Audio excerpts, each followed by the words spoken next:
வணக்கம் நண்பர்களே, சிறப்பு நேர்பட பேசு நிகழ்ச்சிக்கு வரவேற்கிறோம். இரண்டு முக்கியமான தலைப்புகள்ல இன்றைய அமர்வுகள் அமைகின்றன. ஒன்று, 3 பொதுத் தேர்வுகளை அறிமுகப்படுத்துகிறது தமிழக பள்ளி கல்வித்துறை. பல்வேறு சீர்திருத்தங்கள் மேற்கொள்ளப்பட்டு வருகின்றன. இந்த சீர்திருத்தங்கள் மாணவர்களுடைய இந்த மன அழுத்தத்தை குறைப்பதற்கான சீர்திருத்தங்களாகவும் கல்வியினுடைய தரத்தை உயர்த்துவதற்கான சீர்திருத்தமாகவும் கொண்டு வருகிறோம் என்கிறது பள்ளி கல்வித்துறை. இன்னொரு பக்கம், இந்த அடுத்தடுத்து நடத்தப்படுகின்ற பொது தேர்வுகள் என்பது அவர்களுக்கு கூடுதல் அழுத்தத்தை கொடுப்பதாக இருக்கும் என்று கல்வியாளர்கள் ஒரு பக்கம் விமர்சனத்தை வைக்க, இன்னொரு பக்கம் இந்த அரசனுடைய அறிவிப்புகள் என்பது பலன் தரக்கூடியதாக இருக்கிறதா அல்லது வெறுமனே நாங்களும் செயல்படுகிறோம் என்பதற்கான விளம்பரமா என்று அரசியல் ரீதியான விமர்சனங்களை முன்வைப்பதாகவும் இருக்கிறது. இது குறித்து முதல் அமர்வில் பேச இருக்கின்றோம். இரண்டாவது அமர்வில் முக்கியமாக தமிழகத்தினுடைய முதலமைச்சர் திரு எடப்பாடி பழனிசாமி பிரதமரை இன்றைக்கு சந்தித்திருக்கிறார். குறுகிய காலங்கள் நடந்த இந்த சந்திப்புகள் முன்னாள் முதலமைச்சர் திரு ஓ பன்னீர்செல்வம் சந்திப்புக்கு பிறகு எடப்பாடி பழனிசாமியினுடைய சந்திப்பு அமைந்திருக்கிறது. இன்றைய சந்திப்பிலும் கூட 2 முக்கியமான தமிழகத்தினுடைய கோரிக்கைகளை எல்லாம் சொல்லிவிட்டு ஜெயலலிதா அவர்களுடைய படத்தை திறப்பதற்கு பிரதமரை அழைத்திருக்கிறேன் என்கிற ஒரு கருத்தை முன்வைத்திருக்கிறார் திரு எடப்பாடி பழனிசாமி.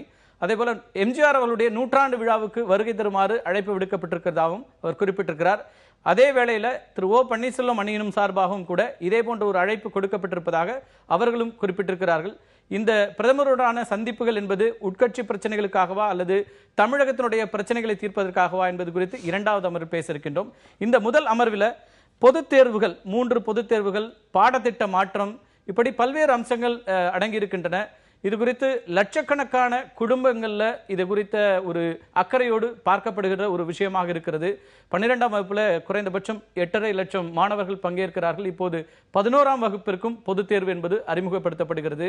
2 வகுப்புகளுக்குமான மதிப்பெண்கள் கன்சாலிடேட் பண்ணி ஒரு மதிப்பெண்ணை கொடுப்போம் என்று பல்வேறு சீர்திருத்தங்களை பள்ளி கல்வித்துறை முன்வைத்திருக்கிறது. இது குறித்து தான் இப்போது விவாதிக்க இருக்கின்றோம். இந்த அமர்வில் நம்மோடு பங்கேற்கிறார்கள் மாநில கல்வியியல் பயிற்சி மற்றும் ஆராய்ச்சி நிறுவனத்தினுடைய இயக்குனர் திரு அறிவொளி, கல்வியாளர் திரு பொன்ராஜ், திருச்சி அரங்கிலிருந்து நம்மோடு இணைகிறார் கல்வி ஆலோசகர் திரு நெடுஞ்செழியன். அனைவருக்கும் வணக்கம். திரு அறிவொளி, உங்களிடத்திலே தொடங்கலாம்.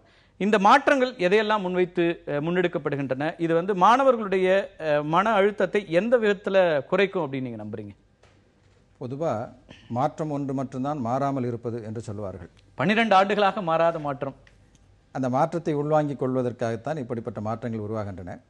பொதுவாக சுதந்திரம் அடைந்த காலகட்டத்தில் பார்த்தால் பள்ளிக்கல்வி என்பது அனைத்து மாநிலங்களிலுமே எல்லாம் ஒரே நிலையில் இருந்தது. ஆனால் இன்றைக்கு எடுத்துக்கொண்டால் தமிழகம் ஒரு மிகப்பெரிய முன்னேற்றத்தை அடைந்திருக்கிறது. அதற்கு காரணம், வெவ்வேறு காலகட்டங்களில் வெவ்வேறு சீர்திருத்த முடிவுகளை எடுத்து ஈக்விட்டபிள் எஜுகேஷன், அனைவருக்குமான சமமான கல்வி, இன்க்ளூசிவ் எஜுகேஷன், எல்லாரையும் உள்ளடக்கிய கல்வி என்கின்ற ஒரு நிலைக்கு நாம் சென்றதன் விளைவாகத்தான் பல்வேறு நலத்திட்டங்கள், இந்த நிலைப்பாடுகளால் தான் இன்றைக்கு தமிழகம் கல்வியில் சிறந்த மாநிலமாக பல்வேறு மாநிலங்களுக்கும் ஒரு முன்னோடியாக விளங்குகின்ற மாநிலமாக இருந்து கொண்டிருக்கிறது. அப்போது இன்றைக்கு கல்வி திட்டங்கள் ஒரு காலகட்டத்திலே பல்வேறு குழுக்களால் பரிசீலிக்கப்பட்டு புதிய கல்வி திட்டம் அறிமுகப்படுத்திட்டு புதிய தேர்வு முறைகள் அறிமுகப்படுத்தப்பட்ட பின் காலத்திற்கேற்ப ஒவ்வொரு முறையும் நாம் அந்த பாடத்திட்டத்தை இங்கே மாற்றி அமைப்பது என்பது இன்றியமையாததாகிறது. 3 விதமான தேர்வுகளை நாம் பள்ளி மாணவர்களுக்கு கொடுக்கின்றோம். பள்ளி அளவில் நடத்தப்படுகின்ற தேர்வுகள், மாவட்ட அளவில் நடத்தப்படுகின்ற காமன் எக்ஸாமினேஷன் என்று அழைக்கப்படுகின்ற தேர்வுகள், பப்ளிக் எக்ஸாமினேஷன் என்று அழைக்கப்படுகின்ற பொதுத் தேர்வுகள். இந்த பொதுத் தேர்வு என்பது இந்த மாணவர்கள் அந்த பாடத்திட்டத்தில் குறைந்தபட்ச கற்றல் அடைவுகளை அடைந்திருக்கிறார்களா என்பதை சோதிப்பது தான். எல்லோருக்கும் எளிமையாக அதில் தேர்வு பெறுவதற்கான வாய்ப்புகளை உருவாக்கி கொடுப்பது தான். ஆனால் இன்றைக்கு சூழல் எப்படி மாறி இருக்கிறது என்றால், இந்த பொதுத் தேர்வு என்கின்ற நிலையை மாற்றி ஒரு நிபுணத்துவம் வாய்ந்த தேர்வுகளை எதிர்கொள்ளுதல் அப்படிங்கிற அந்த டேலண்ட் எக்ஸாமினேஷன் அப்படிங்கிற நிலையை நோக்கி போகிறது. எல்லா மாணவர்களும் இதில் போய் போட்டி போட கிடையாது. ஆனால் அந்த போட்டித் தேர்வுகளுக்கும் நிபுணத்துவம் வாய்ந்த ஒரு தேர்வுகளுக்கும் நம்முடைய மாணவர்களை தயாரிப்பது காலத்தின் கட்டாயமாக என்று ஆகிவிட்டது. இதை சமூகம் எதிர்பார்க்கிறது, பெற்றோர்கள் எதிர்பார்க்கிறார்கள், கல்வி ஆசிரியர்கள் எதிர்பார்க்கிறார்கள், மாணவர்கள் எதிர்பார்க்கிறார்கள். அதன் அடிப்படையிலே தான் இன்றைக்கு பாடத்திட்டங்கள் மாற்றி அமைக்கப்பட வேண்டும். தேவைகளுக்கு ஏற்ப, காலத்தின் மாற்றங்களுக்கு ஏற்ப தேர்வு முறைகளிலே நாம் மாற்றம் கொண்டு வர வேண்டும். நாம் நேரடியாக சில வினாக்களை வைப்பதற்கு பதிலாக நிபுணத்துவம் வாய்ந்த கேள்விகளை எவ்வாறு அந்த மாணவர்கள் அணுக வேண்டும் என்பதிலே மிகப்பெரிய மாற்றங்கள். நான் இதை 2 பிரிவா பிரிச்சுக்கிறேன் எளிதா நம்ம பேசுறதுக்கு. ஒண்ணு வந்து பாடத்திட்ட மாற்றம் என்பதை ஒண்ணு வச்சுக்கலாம். இன்னொன்னு நீங்க 11ஆம் வகுப்புக்கு பொதுத் தேர்வு அப்படின்னு கொண்டு வரீங்க. 10ஆம் வகுப்புல நான் பொதுத் தேர்வு எழுதணும், 11ஆம் வகுப்புல பொதுத் தேர்வு எழுதணும், 12ஆம் வகுப்புல பொதுத் தேர்வு எழுதணும். அதற்கு பிறகு ஒருவேளை நான் வந்து மருத்துவ கல்விக்கு போகணும்னா அதற்கு நீட்டுக்காக நான் ஒரு நுழைவுத் தேர்வுக்கு தயாராகணும், அல்லது இன்ஜினியரிங் காலேஜ் போகணும், பொறியியலுக்கு போகணும்னா அதுக்கு ஒரு நுழைவுத் தேர்வு. 5 தேர்வுகளுக்கு ஒரு மாணவன் 3 ஆண்டுல தயாராகணும் அப்படின்னா பொதுத் தேர்வுகளே எப்போதுமே எங்களுக்கு வந்து ஒரு ப்ரெஷர் பில்ட் பண்ற ஒரு தேர்வுகளா மாறிட்டு இருக்க நேரத்தில் இது கூடுதல் மன அழுத்தத்தை தராதா? கூடுதல் மன அழுத்தத்தை தராது. காரணம் என்ன, இன்றைக்கு தேவையான ஒரு காலகட்டம்.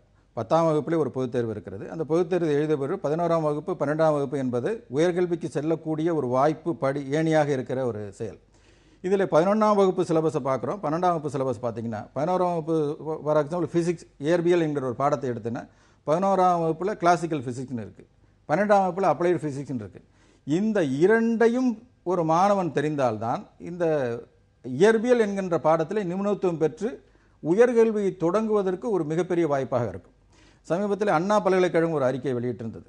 அண்ணா பல்கலைக்கழகத்தில் 200க்கு 200 மதிப்பெண் எடுக்கின்றவர்கள் கூட அண்ணா பல்கலைக்கழகம் முதலாண்டு தேர்விலே முதல் செமஸ்டர் நடத்தப்படுகின்ற அந்த கணித தேர்விலே 21% பேர் தமிழகத்தில் வந்து தோல்வியடைகிறார்கள். 200க்கு 200 எடுத்தவங்க கூட அரியர் வைக்கிறாங்க.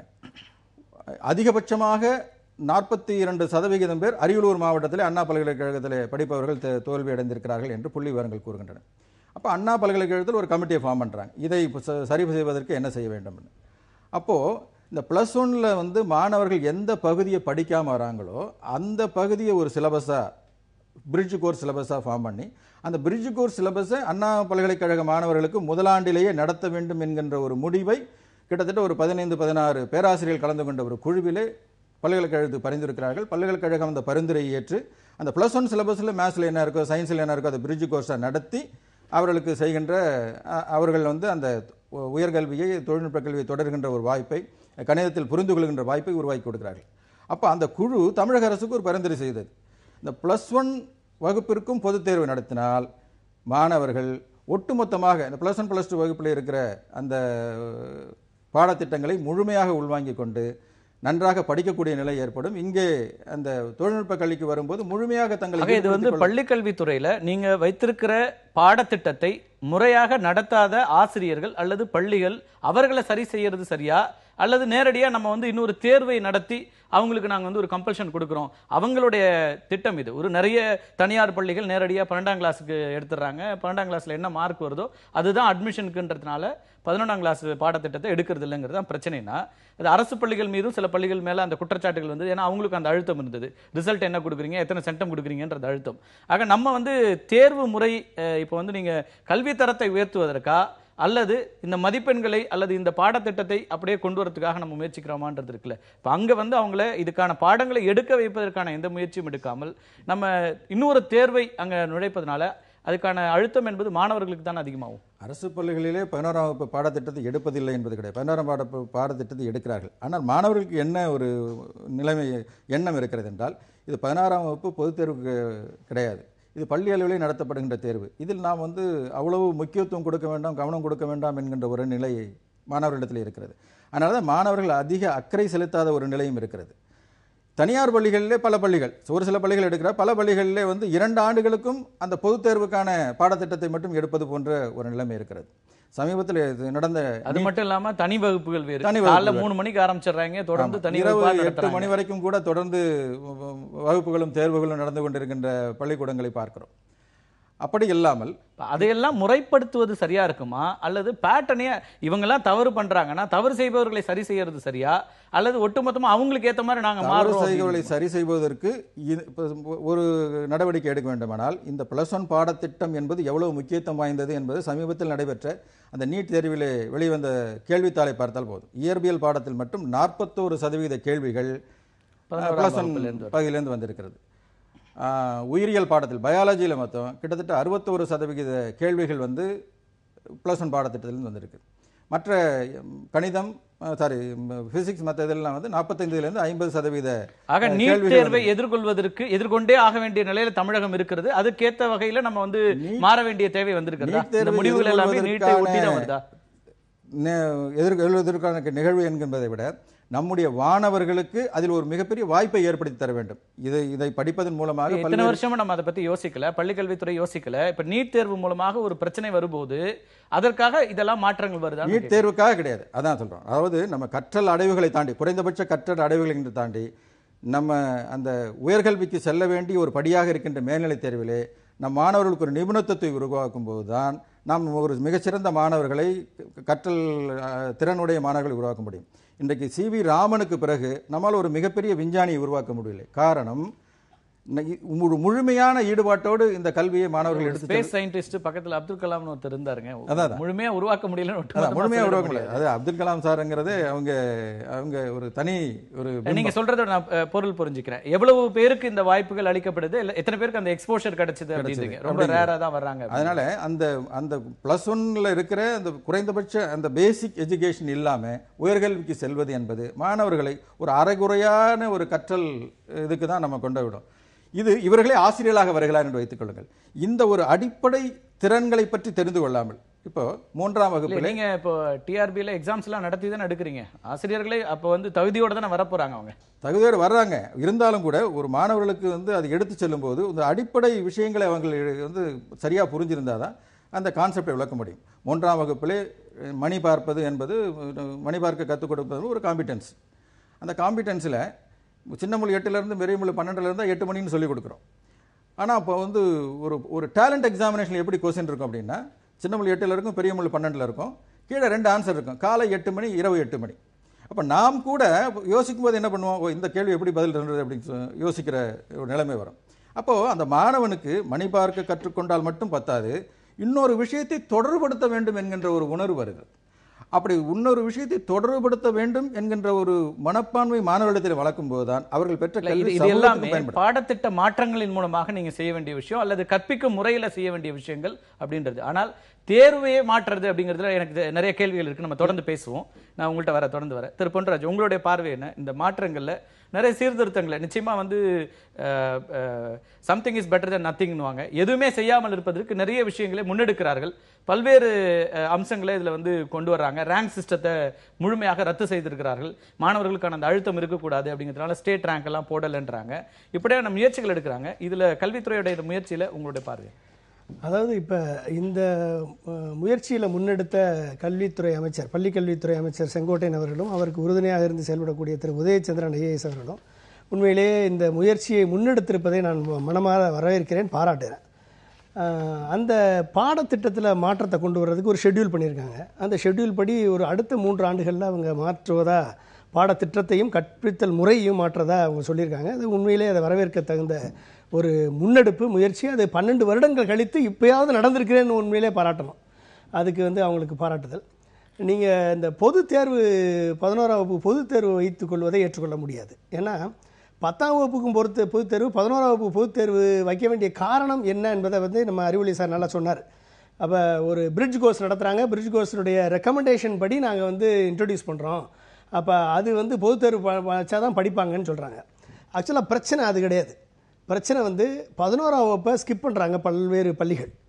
ஈவன் கவர்மெண்ட் ஸ்கூலில் 11ஆம் வகுப்பு நடத்துகிறாங்க. அதில் ஒரு சில பள்ளிகள் இம்பார்ட்டன்ஸ் ஒரு 6 மாதம் நடத்திட்டு மிச்சம் 12வது சிலபஸ் நடத்தக்கூடிய சூழல் நடக்குது. ஏன்னா மதிப்பெண் தான் முக்கியம்ன்ற காரணத்தினால. ஆமாம், அவங்களுக்கு +2 ரிசல்ட்ஸ் தானே, எத்தனை சப்ஜெக்டில் சென்டம் வருது, இல்லை எத்தனை மாணவர்களை இவங்க பொறியியல் கல்லூரிக்கு அனுப்புகிறாங்கிற வரைக்கும் அவங்களுக்கான ப்ரெஷர் வருது. ஸோ அப்போ அந்த ப்ரெஷரில் இப்போ என்னென்னா, பிரச்சனையை அதனுடைய அடி வேற ஆணி வேற பார்த்து கிள்ளி எறிய தான் வேணும். இப்போ நீங்கள் ஒரு சின்ன எக்ஸாம்பிள் பாருங்கள்.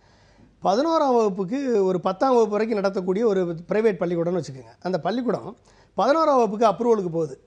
பல்வேறு இழுத்தடிப்புக்கு அப்புறம் தான் அப்ரூவலே கொடுக்குறாங்க.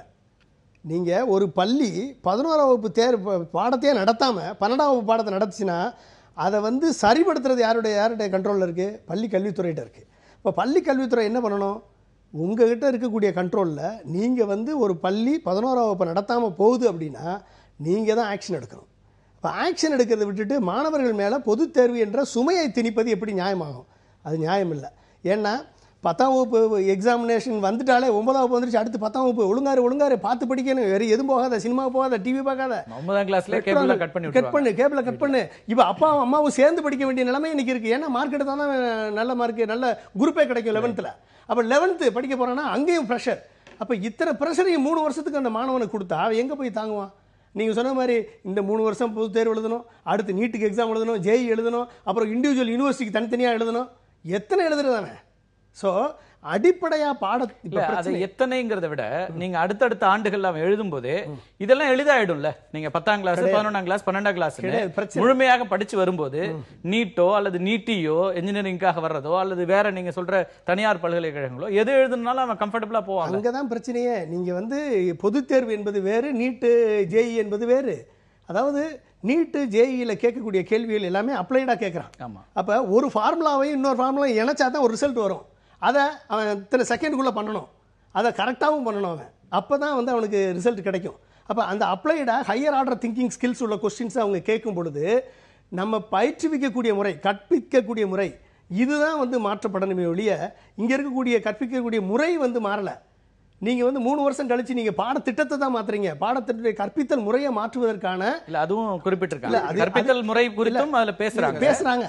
பட் அந்த பேசக்கூடிய முறையை வந்து நீங்கள் பண்ணும் பொழுது மாணவர்களுக்கு சுமை இருக்கக்கூடாது. அவன் சுமை இல்லாமல் எப்படி பண்ண முடியும்? எத்தனையோ எக்ஸாம்பிள்ஸ் இருக்கு. நீங்க வந்து இல்லை, இப்போ எனக்கு இந்த சுமைங்கிறத எந்த அடிப்படையில் வைக்கிறோம்? ஒன்று வந்து நீங்கள் எல்லாருமே இப்போ சமீப காலங்களில் சொல்றது ஆந்திராவை பாருங்க, கேரளாவை பாருங்க, இங்கெல்லாம் வந்து ஜேஇ எழுதுறதுக்கு போறாங்க. இங்கிருந்து மாணவர்கள் ஆந்திராவில் போய் படிக்கிறாங்க. 11ஆம் கிளாஸுக்கு 10ஆம் கிளாஸ்லேயே ஆந்திராவில் இருக்கிற ஸ்கூல், இங்கே இருக்கிற பார்டரில் இருக்கிற எல்லா இடத்துக்கும் போறாங்க, என்ட்ரன்ஸ் எக்ஸாம்ஸ்க்காக போறாங்கன்றீங்க. அங்க இதே மாதிரியான கல்வித்துறை முறை இருக்கிறது, சுமை இருக்கிறது. அது சுமையாக பார்க்கப்படுறதுல இங்க நம்ம கொண்டு வரும்போது அது சுமை அப்படின்னா அதை எப்படி கொண்டு வர முடியும்? நீங்க ஒரு போட்டித் தேர்வு, அகில இந்திய தேர்வுகள் தவிர்க்க முடியாது அப்படின்னா அதுக்கு எதிர்கொள்ளக்கூடிய வகையில இவங்களை தயார்படுத்த வேண்டிய அவசியம் இருக்குல்ல. நீங்க கம்பேரிட்டிவா நீங்க பாத்தீங்கன்னா எந்த மாநிலத்தினுடைய கல்வி முறைக்கும் தமிழ்நாடு கல்வி முறை சாமானியப்பட்டதில்லை, லேசப்பட்டதில்லை. அது தகுதியான கல்வி முறை தான். ஆனால் பிரச்சனை எங்கே வருதுன்னா போட்டித் தேர்வு, மற்ற மாநிலத்தில் போட்டித் தேர்வுக்கு தனி பயிற்சி வகுப்பு பணம் கொடுத்து படிக்கிறாங்க. அப்போ அந்த பயிற்சி வகுப்பு பள்ளிகளிலேயே அப்படியான பயிற்றுவித்தல் இருக்கு. பள்ளிகளே பயிற்றுவிக்கிறாங்க. அது மாதிரி பயிற்றுவிக்கிறாங்க. பள்ளிகளில் என்னைக்கு நீங்கள் சிறப்பு பயிற்சி கொடுக்குறீங்களோ அன்னைக்கு தெளிவாக நீங்கள் குறிச்சு வச்சுக்கோங்க, உங்கள் பள்ளி கல்வி பயிற்றுவிக்கும் முறை சரியில்லைன்னு அர்த்தம். இல்லை, இது சிறப்பு வகுப்பு என்பது நான் படிக்கிற காலத்துலேருந்து இருக்கு. 20-30 ஆண்டுகளாக சிறப்பு வகுப்புங்கிறது நம்ம பார்த்துட்டு சிறப்பு வகுப்பு கொடுத்தாலே சரியில்லைங்க. அதான் பிரச்சனை. நீங்கள் கற்றலின் கேட்டலின் என்று, கேட்டலின் பார்த்தலின் என்று, பார்த்தலின் பயிர்தலின் என்று, கற்க வேண்டும், கேட்க வேண்டும், பார்க்க வேண்டும், பகிர வேண்டும். இந்த நாளும் ஒரு கிளாஸில் நடந்துச்சுன்னா நீங்கள் டியூஷன் படிக்க தேவையில்லை, வேற எங்கேயும் படிக்க தேவையில்லை. என்னுடைய அதுக்கெல்லாம் தான் ஸ்மார்ட் கிளாஸ் மாதிரியான பல்வேறு அம்சங்களை கொண்டு வர்றாங்க. நீங்க ஸ்மார்ட் கிளாஸ் மட்டும் கொண்டாந்தா போதா சார்? டீச்சிங் கற்பித்தல் முறை இருக்கு. நீங்க 10th exam full public exam, 11th public exam, 12th public exam என்ன அச்சீவ் பண்ண போறீங்க? நீங்க அவனை திருப்பி மனப்பாடம் பண்ணி எழுத வைக்க போறீங்க. அவன் மார்க்கு நீங்க மார்க் சிஸ்டத்தை மாத்தாம, மதிப்பெண் முறையை மாத்தாம வேற எப்படி நீங்க வந்து அதை அச்சீவ் பண்ண போறீங்க? இல்ல, அதுலயும் இருக்கு சில அகமதிப்பீடுன்னு ஒரு 10 மதிப்பெண் கொடுக்குறாங்க. அது என்ன அடிப்படையில் இருக்குது அதுவும் கேட்க வேண்டியிருக்கு. சில மாற்றங்களை முயற்சி பண்றாங்க. என்னை பொறுத்த வரைக்கும் நான் சொல்றேன், அதாவது நீங்க யூபிஎஸ்சி சிவில் சர்வீஸ் எடுத்துக்கோங்க. சிவில் சர்வீஸ் எடுத்துட்டீங்கன்னா 6ஆம் வகுப்புல இருந்து 12ஆம் வகுப்பு வரைக்கும் என்சிஆர்டி புக்கை யார் ஒருத்தன் தரவா படிக்கிறானோ அவன் தான் அதில் வெற்றி பெற முடியும். நீட் எடுத்துக்கோங்க. 8ஆம் வகுப்புல இருந்து 12 வரைக்கும் என்சிஆர்டி புக்கை, சிபிஎஸ்சி புக்கை அந்த பேட்டர்னில் அந்த கேட்கக்கூடிய கேள்விக்கு தகுந்த மாதிரி ப்ரிப்பேர் பண்ணுறவன் தான் வெற்றி பெற முடியும். இதுதான் அடிப்படை. அப்போ இல்லை, கேள்விகள் என்சிஆர்டியை பேஸ் பண்ணி வைக்கிறதுனாலேயே பெஞ்ச்மார்க்கா நம்ம சிபிஎஸ்சி பாடத்திட்டம் தான் வைக்க வேண்டியிருக்கிறது. அதுதான் சிறந்த பாடத்திட்டமா இருக்கு. அப்படியெல்லாம் ஏற்றுக்க முடியாது. அதாவது சிபிஎஸ்சி அது தனி விவாதம். அது நம்ம அதுக்குள்ள போறதுக்கு முன்னால அதை சொல்லிடுறேன் நான். அதாவது நீங்க வந்து எதுக்கு நான் அதை சொல்ல வர்றேன்னா, நீங்க 11ஆம் வகுப்பு 12ஆம் வகுப்பு மட்டும் தனியாக நீங்கள் பார்க்க முடியாது. ஒரு பொது தேர்வுக்கு காம்படிட்டிவ் எக்ஸாமினேஷனுக்கு தகுதிப்படுத்துவதற்கு அவனை 11ஆம் வகுப்பு 12ஆம் வகுப்பு மட்டும் தகுதிப்படுத்தினா பார்க்க முடியாது. நீங்கள் வந்து 9ஆம் வகுப்புலேருந்து அவனை ப்ரிப்பேர் பண்ணணும். அப்போ 9ஆம் வகுப்புலேருந்து 10, 11, 12 இந்த 4 வருட படிப்பை நீங்கள் வந்து ஒரு கிளப் பண்ணும் ப்ரீ கிராஜுவேஷன் கோர்ஸாக நீங்கள் உருவாக்கினா தான் அந்த 4 வருட கோர்ஸை வந்து நீங்கள் செமஸ்டர் சிஸ்டத்தை கொண்டு வந்துட்டீங்கன்னா 6 மாதத்துக்கு ஒரு செமஸ்டர் சிஸ்டம். அப்போ அவனுக்கு ப்ரெஷர் ஜூனியர் காலேஜ் மாதிரி மெத்தட்ல அப்படிதான் இருக்கணும். கொண்டாடணும். அப்போ கொண்டாந்தீங்கன்னா தான் அவனுக்கு இப்போ ப்ரெஷர் இருக்காது. அவன் ஒரு 6 மாசத்துல ஒரு அரியர் விழுந்தாலும் அடுத்ததுல அரியர் எழுதிக்கலாம். இவங்க சொல்றாங்க 11th அரியர் விழுந்து 12th எழுதிக்கங்கன்னு. அப்போ 12th வந்து அவனுக்கு ப்ரெஷர் அதிகம். ஒரு மாணவர் வந்து 3 ஆண்டுகள் இங்க ஒரு காலேஜை முடிக்கணும், அதுக்கு பிறகு திருப்பி 4 வருஷம் இன்ஜினியரிங்கோ இல்ல 5 வருஷம் மெடிசனோ ப்ரீ பண்ணணும். கிராஜுவேஷன், இது காலேஜ்ன்றது வந்து ப்ரீ கிராஜுவேஷன் கோர்ஸ். அப்ப அந்த ப்ரீ கிராஜுவேஷன் கோர்ஸ்ல ஏன் இந்த மாதிரியான மேல்நிலை பள்ளிகள் அப்படிங்கிற திட்டம் தமிழ்நாட்டில் கொண்டு வரப்பட்டது? எல்லா கிராம பகுதிகளுக்கும் இந்த பள்ளிகள் போய் சேரணும். பள்ளி கல்விங்கிறது குறைந்தபட்சம் என்ஷோர் ஆகணும் எல்லாருக்கும். அது 70களில் 80களில் பல பேர் பள்ளிகள் டிராப் அவுட்ஸ் இன்னைக்கும் இருக்குது. இன்னைக்கும் இவ்வளவு விஷயங்கள் செஞ்சு கொடுத்த பிறகும் பள்ளி கல்வி அளவில் 10ஆம் கிளாஸ்ல டிராப் அவுட் ஆகிற இடத்துல நம்ம பார்க்குறோம். அதுக்கு முன்னாடியே டிராப் அவுட்ஸ் இருக்கு. அப்ப இதெல்லாம் வரதுக்காக தான் மேல்நிலை பள்ளியை நம்ம வந்து கிராமங்களுக்கு கொண்டு போறோம். நீங்க 11க்கு தேர்வு பண்ணீங்கன்னா 11லே ஏகப்பட்ட டிராப் அவுட் ஆயிரும். ஆமா, அது இருக்கு. இப்ப 10ஆம் கிளாஸ் முடிச்சிட்டு பாலிடெக்னிக் போலாமான்னு பல பேர் சிந்திச்சிட்டு இருக்காங்க. 3 வருஷம் இருக்குதான்னு அதுவும் கேட்கறேன். அதாவது இந்த விஷயத்தை நீங்க வந்து 9, 10 4 வருட படிப்பா தான் நீங்க பார்க்கணும். 8 வரைக்கும் தான் நீங்க பள்ளி கல்வி, அதாவது நடுநிலை பள்ளி. அதுக்கப்புறம் வந்து ப்ரீ கிராஜுவேஷன் தான். நீங்கள் அடுத்த தகுதிக்கு அவனை எப்படி தகுதிப்படுத்துறது? அவன் வெறும் பாடத்தில் மட்டும் இன்றைக்கி வந்துருச்சுல, நீங்கள் நீட்டும் ஜேஇ வந்த உடனே இன்ஜினியர் ஆகிறதுக்கும் டாக்டர் ஆகிறதுக்கும் நீ பள்ளி கல்வி மட்டும் போதாதுப்பா, உனக்கு அதை விட அதிகமாக திங்க் பண்ணக்கூடிய கேப்பபிலிட்டி வேணும் அப்படின்ற சூழல் இன்றைக்கி வந்துருச்சா இல்லையா? அப்போ அந்த சூழல் வரும் பொழுது இவன் மருத்துவருக்கும் இன்ஜினியருக்கு மட்டும் அவனை தயார் பண்ணால் போதாது, அவன் லாயருக்கும் அவனை உருவாக்கணும், அவனை அக்கௌண்டன்ட்டுக்கும் உருவாக்கணும், அவனை மற்ற துறைகளுக்கும் அவனை உருவாக்கணும். அப்போ தகுதியுள்ள ஒரு இன்புட்டை நம்ம வந்து ஹையர் எஜுகேஷன் சிஸ்டத்துக்கு கொடுக்கணும். அப்ப அதுக்கு வந்து இதை கொடுத்தாதான் நம்ம பண்ண முடியும். அதுல எனக்கு நிறைய கேள்விகள் இருக்கு, நம்ம தொடர்ந்து பேசுவோம். கல்வி ஆலோசகரையும் நான் கேட்க வேண்டியிருக்கு. திரு நெடுஞ்செழியன் இணைப்புல இருங்க. ஒரு சிறிய இடைவேளைக்கு பிறகு நேர்பட பேச தொடரும். நிறைய கேள்விகள் இருக்கின்றன, தொடர்ந்து இணைந்திருங்கள்.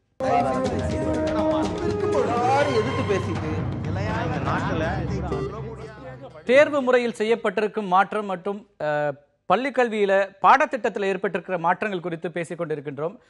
நம்மோடு இணைந்திருக்கிற திரு நெடுஞ்செழியன் கேட்க விரும்புகிறேன். இடைவேளைக்கு முன்னாடி திரு பொன்ராஜ் உள்ளிட்டவர்களுடைய பார்வை என்பது அடுத்தடுத்த பொது தேர்வுகளால மாணவர்களுடைய மன அழுத்தம் என்பது கூடுதலாகிறது.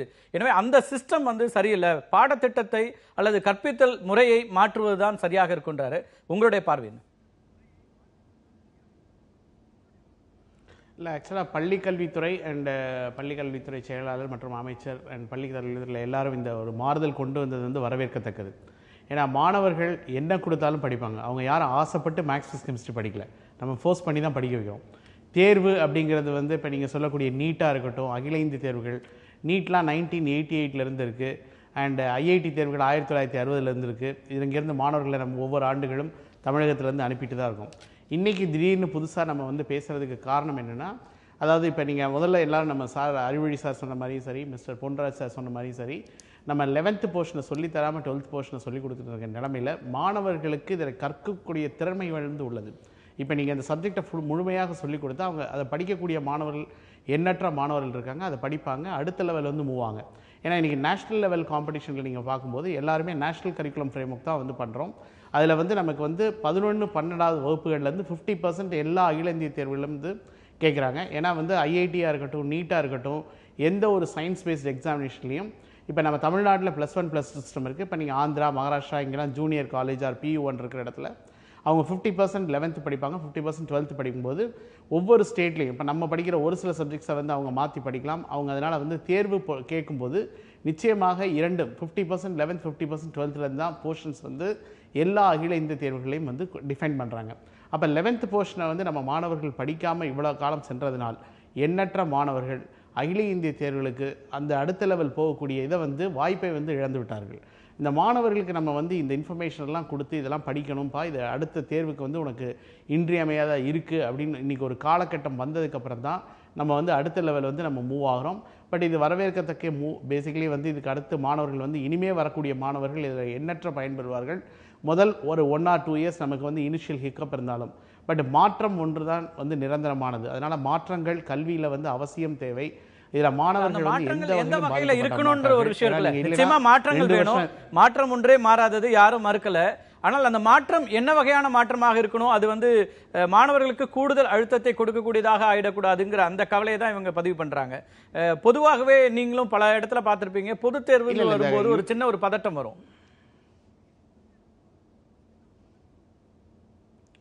இல்லை, பதட்டம் அப்படிங்கிறது வந்து நம்ம கிரியேட் பண்ணுறது தான். ஆக்சுவலாக இந்த மாணவர்களுக்கு வந்து நீங்கள் வந்து இது ஒரு கேஷுவல் எக்ஸாமினேஷன் மாதிரி நீங்கள் எழுத சொன்னீங்கன்னா, ஒரு சில மாணவர் பதற்றத்தோடு நல்லா எழுதுவார், ஒரு சிலர் கேஷுவலாக போய் எழுதுவார். பட் இப்போ நம்ம நீட்டு உள்ளே போகிறதுக்கு முன்னாடி கொடுத்த பதட்டம் அதை விட பயங்கரமான பதட்டம். அதை விட வந்து இந்த எக்ஸாமினேஷன்ஸ்லாம் அவ்வளோ பதட்டமாக இருக்கும்னு சொல்ல முடியாது. அதாவது சப்ஜெக்டை வந்து பையன் இன்ட்ரெஸ்டிங்காக புரிஞ்சு படிக்கக்கூடிய ஆசிரியர்களோட எண்ணிக்கை தான் வந்து நீங்கள் 85,000 பேர் தான் நீட்டுக்கு போறாங்க. அவங்க பதற்றத்தோட நம்ம 8.5 லட்சம் பேர் இருந்தாலும் கொண்டு வர முடியாதுல்ல. இல்லை, இந்த மாணவர்களை நீங்கள் வந்து இன்றைக்கி சொல்லித்தரக்கூடிய ஆசிரியர்கள், அதாவது இவ்வளோ வருஷமும் இதே எக்ஸாமினேஷன்ஸ்லாம் சிஸ்டம்லாம் இருந்தாலும் மாணவர்கள் இங்கேருந்து நம்ம அனுப்பிட்டு இருந்தாலும் இப்போ வந்து நல்ல இன்ஸ்பிரேஷனோட சொல்லித்தரக்கூடிய டீச்சிங் கம்யூனிட்டியோட நம்பர்ஸ் வந்து குறைஞ்சிருக்கு. அதனால தான் நம்மளோட சிஸ்டம் வந்து ஃபெயிலியர் ஆயிருக்கு. அதை எப்படி மாற்ற போறோம்? இப்போ ஒரு பேஷனேட்டா ஒரு டீச் பண்ற நிறைய ஆசிரியர்களை நம்ம பார்த்துருக்கோம். என்னோட காலத்திலயோ இல்லை உங்களோட காலத்துல பார்க்க முடியுது. ஆனால் இப்போது வந்து அது ப்ரொஃபஷன் அப்படிங்கிற அடிப்படையில் மட்டுமே பார்க்கப்படும் போது நீங்க என்னதான் இதெல்லாம் மாத்தினாலும் அந்த ஆசிரியர்கள்ட்ட இருந்தாலும் இந்த மாற்றம் தேவையா இருக்கு. இல்லை, பள்ளி கல்வித்துறை இந்த ஃபர்ஸ்ட் ஸ்டெப், இப்போ ஒவ்வொரு ஸ்டெப்பும் நம்ம பார்க்கும்போது நிச்சயமாக ஆசிரியர்களையும் ஒரு மாற்றங்களை வந்து உருவாக்குவார்கள் என்ற நம்பிக்கை வந்து வந்துள்ளது. அட்லீஸ்ட் அடுத்த லெவல் மாணவர்கள் வந்து எந்த ஒரு சப்ஜெக்டை இன்ட்ரெஸ்டிங்காக படிச்சுட்டு போனாங்க அப்படின்னா, அதாவது இன்றைக்கி நம்மளே பார்த்துருக்கோம், ஒரு சில பள்ளிகள் வந்து இந்த மதுரை கிட்ட ஒரு வில்லேஜில் ஒரு வாத்தியார் கூட வந்து ஆசிரியர் வந்து கம்ப்ளீட்டாக பாடல்களை வச்சு சயின்ஸ் பசங்களுக்கு சொல்லிக் கொடுக்குறாரு. இந்த மாதிரி வித்தியாசமான வாத்தியார்கள்லாம் நிறைய பேர் வந்துட்டுருக்காங்க. மாணவர்களுக்கு வந்து சப்ஜெக்டை எளிமையாக்கி நம்ம இதெல்லாம் கொடுத்தோன்னா அவங்க தேர்வுக்கு வந்து ஒரு பயத்தோடு வந்து போகக்கூடிய வாய்ப்புகளே கிடையாது. பட் இன்றைக்கி தேர்வுகள்ங்கிறத வந்து நம்ம ஒரு பெருசாக ப்ரொஜெக்ட் பண்ணி இதனால் வந்து மாணவர்களுக்கு மன அழுத்தம் வரும். அதே இது ஈவன் அவன் 6வதுலேருந்து 1வதுலேருந்தே தரமான கல்வி வேணும். சார் சொன்னாங்க 9th ஸ்டாண்டர்ட்லேருந்து வேணும். 1வதுலேருந்தே தரமான கல்வி வேணும். அது கல்விங்கிறது வந்து பள்ளிகளில் சொல்லித்தரதை தவிர மற்ற ஓவரால் என்வாயன்மெண்டல் பேஸும் அவங்க வந்து பார்க்கணும். இப்போ நீங்கள் வந்து பியாண்ட் ஸ்கூலுக்கு அப்புறம் வந்து நிறைய இன்ஃபர்மேஷன் வந்து ஸ்டூடெண்ட் வந்து ஜென்ரலாக கற்றுக்கிறான்.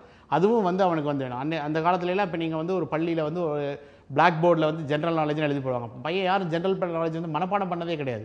கேஷுவலாக அந்த பள்ளியில் ஒரு 1000 எழுதி போடுறாங்க அப்படின்னா 1000 பேர் படிக்கிறாங்கன்னா அட்லீஸ்ட் 800 பேர் என்ன தான் எழுதி போடுறாங்கன்னு போய் ஒரு கியூரியாசிட்டி காண்டி பார்ப்பா.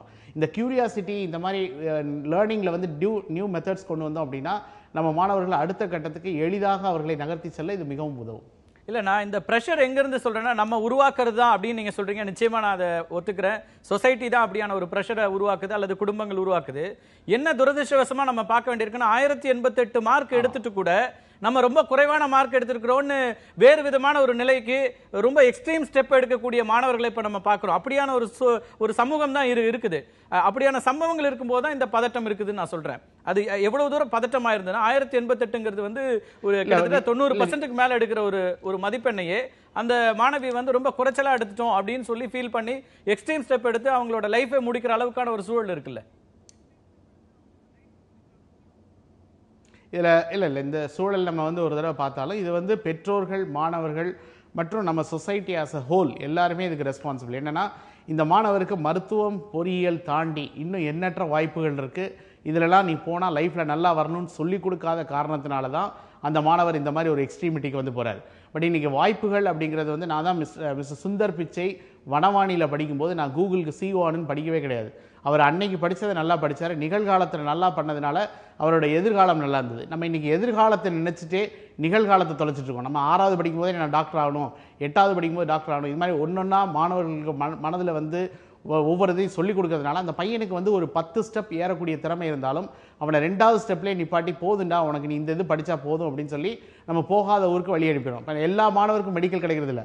பட் அந்த மாணவர் வந்து நான் கிடைச்சா பேராமெடிக்கல் போகிறேன் அப்படின்னு போனாங்கன்னா லைஃப் எல்லாம் ஒரு டாக்டருக்கு நான் ஆசைப்பட்டேன், நான் பேராமெடிக்கல் தான் ஒர்க் பண்ணுறேன் அப்படின்னு வந்து ஒரு மன ஏமாற்றத்தோட அவங்க வாழ்க்கையை தொடர்றது வந்து எதுவுமே நல்லா இருக்காது. இதையும் தாண்டி நீங்கள் வந்து ஆராய்ச்சி சம்மந்தமாக போகலாம். நிறைய வாய்ப்புகளை வந்து நம்ம அந்த மாணவர்களை வந்து பேசிக்கலி காண்பிக்க தவறிடும். ஏன்னா +2க்கு அப்புறம் அகில இந்திய அளவில் கவர்மெண்ட்டில் மட்டும் 80 என்ட்ரன்ஸ் எக்ஸாமினேஷனில் 75 என்ட்ரன்ஸ் எக்ஸாமினேஷனில் உங்கள் +2 மதிப்பெண்களே பார்க்குறதில்ல.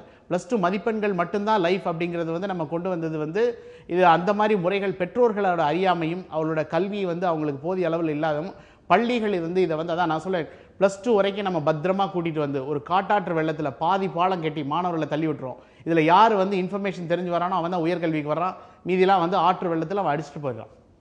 நம்ம தொடர்ந்து பேசலாம். இணைப்பில் இருங்க திரு நெடுஞ்செழியன். ஒரு போட்டித் தேர்வுகள் இருக்கக்கூடாது அப்படிங்கிறத நுழைவுத் தேர்வையை ரத்து செய்தது தமிழகம் பல போராட்டங்களுக்கு பிறகு. இப்போ மறுபடியும் நம்ம வந்து அதை நோக்கி போகிறோமா? போட்டித் தேர்வுகளுக்கு மாணவர்களை தயாரிப்பது அல்லது அதற்கான பாடத்திட்டங்கள் அப்படியான விஷயங்கள்ல போதா? போட்டித் தேர்வுகளுக்காக தயாரிப்பது என்று கூட போட்டித் தேர்வுகள் ரத்து செய்வதற்காக குழுவில் நியமிக்கப்பட்டவர்கள் கூட சமீபத்திலே ஒரு கூட்டத்தில் சந்திக்கும் போது நாம் தவறான முடிவு எடுத்துவிட்டோமோ என்கின்ற ஒரு எண்ணத்தை அனந்தகிருஷ்ணன் அதை வெளிப்படையாக அந்த டாக்டர் அனந்தகிருஷ்ணன் அதை வெளிப்படையாக சொன்னார். நாங்கள் அந்த காலத்தில் அது தவறான முடிவாக எடுத்துவிட்டோம் என்று தான் நினைக்கிறோம் என்று சொன்னார். இது போட்டித் தேர்வுகளுக்காக இல்லை, எல்லோருக்குமான வாய்ப்பை உருவாக்குவது, முழுமையாக புரிந்து கொண்டு அந்த புரிந்து கொண்டதை சமூகத்தில் எப்படி பயன்படுத்துவது என்பது ஒரு பக்கம். இதற்கு ஐயா பொன்ராஜ் அவர்கள் பேசும்போது சொன்னார்கள், நான் பாடம் நடத்துகின்ற முறையிலே மாற்றம் கொண்டு வர வேண்டும் என்று. ஒரு மாற்றம் என்று வரும்போது கலைத்திட்டத்தில் மாற்றம் கொண்டு வர வேண்டும். கலைத்திட்டத்தில் மாற்றம் கொண்டு வருவது அதன் ஊடாக பாடத்திட்டத்திலே மாற்றம் கொண்டு வர வேண்டும். பாடத்திட்டத்திலே மாற்றம் கொண்டு வரும்போது அந்த பாடத்திட்டத்தை போதிக்கும் போது என்ன வகையில் மாணவர்கள் சோதிக்கப்பட வேண்டும் என்கின்ற எவாலுவேஷன் ஃப்ரேம்வொர்க்கில் நாம் அதிகமாக கவனம் செலுத்த வேண்டியிருக்கிறது. இந்த அரசாணையிலே மிக தெளிவாக அவர்களுக்கு சொல்லியிருக்கிறார். கற்றலை மனநத்தின் திசையிலிருந்து மாற்றி படைப்பின் பாதையில் பயணிக்க வைத்தல் என்கிறது ஒரு மிக அற்புதமான ஒரு இதை பண்ணியிருக்காங்க. தோல்வி பயம் மற்றும் மன அழுத்தத்தை உற்பத்தி செய்யும் தேர்வுகளை உருமாற்றி கற்றலின் இனிமையை உறுதி செய்யும் தருணமாய் அமைத்தல். அப்போது கற்றலை எவ்வளவு இனிமையாக கொண்டு செல்ல முடியும், அப்போ இந்த ஆசிரியர்களை எந்த அளவுக்கு பண்படுத்த வேண்டும், இந்த இடத்துல தான் எனக்கு கேள்வி இருக்கு. ஆசிரியர்களை பண்படுத்துவது அல்லது ஆசிரியர்களை பயிற்றுவிப்பது நிச்சயமா இது ஒரு நல்ல முன்னேற்றம். இதுக்கான முயற்சிகள் எடுக்கிறீங்க. எடுத்த உடனே இந்த கேள்விகள் கேட்பது என்பதும் கூட அதற்கும் தயார்படுத்த வேண்டிய தேவை இருக்கு. ஏன்னா ஆசிரியர்களுக்கு நீங்க ஒரு டெட் எக்ஸாம் இல்ல நீங்க மீண்டும் ஒரு தேர்வு எழுதுறதுங்கிறதே பல ஆசிரியர்கள் இங்க கடுமையாக எதிர்த்த இடத்தை பார்த்தோம். அவங்கள தகுதிப்படுத்திக்கங்க, தகுதி தேர்வுக்கு வாங்கன்னு சொல்றதையே சங்கங்கள் எதிர்த்து போராட்டங்கள் நடத்தினாங்க. நீங்க இப்போ இருக்கிற ஆசிரியர்கள் பல பேர் 20 ஆண்டுகளுக்கு முன்னாடி வந்திருப்பாங்க, 25 ஆண்டுகளுக்கு முன்னாடி இருப்பாங்க. அவங்கள இதுக்கு தயார்படுத்தணும். அப்ப அது எப்படி சாத்தியப்பட போகுது, அதுக்கு என்ன ஏதாவது திட்டங்கள்லாம் வகுத்திருக்கீங்களா நான் கேட்கிறேன். நிச்சயமாக நிறைய திட்டங்களை வகுத்திருக்கலாம். இந்த அரசாணையிலும் அது வெளியிடப்பட்டிருக்கிறது. நாம் அரசு பள்ளியில் வேலை பார்க்கின்ற ஆசிரியர்கள் ஆசிரியர் தேர்வு வாரியம் என்கின்ற அமைப்பின் மூலமாக தேர்வு எழுதி அந்த தேர்விலே வெற்றி பெறுகிறவர்கள் அரசு பள்ளிக்கு வருகிறார்கள். தோல்வி பெறுவர்கள் மற்ற தனியார் பள்ளிகளை வேலை பார்க்கிறார்கள். அப்போ அரசு பள்ளியில் வேலை பார்க்கிற ஆசிரியர்கள் ஒரு கிரீம் ஆஃப் தி மாஸ் என்பதை ஒத்துக்கொள்ளணும். இவர்களுக்கு ஒரு முதுகலை ஆசிரியர்களாக சமீபத்தில் நீங்க சொல்றது கடந்த 10 ஆண்டுகள்ல இதெல்லாம் அப்புறம் ஆமா ஒரு கிரீம் ஆஃப் தி முன்னாடி அப்படியான ஒரு நிலைமை இல்லை. ஆனா அந்த ஆசிரியர்களும் இப்ப இருக்காங்க. இதற்காகத்தான் என்ன பண்ணாங்க அப்படின்னா, சமீபத்தில் நேஷனல் அச்சீவ்மெண்ட் சர்வே ஒன்று நடந்தது. அதில் தமிழகத்தினுடைய நிலை பரிசீலிக்கப்பட்டது. அப்பொழுது ஆசிரியர்களுக்கு என்ன மாதிரியான ஒரு பயிற்சி தேவைப்படுகிறது என்பதை கடந்த ஆண்டு வடிவமைத்தார்கள்.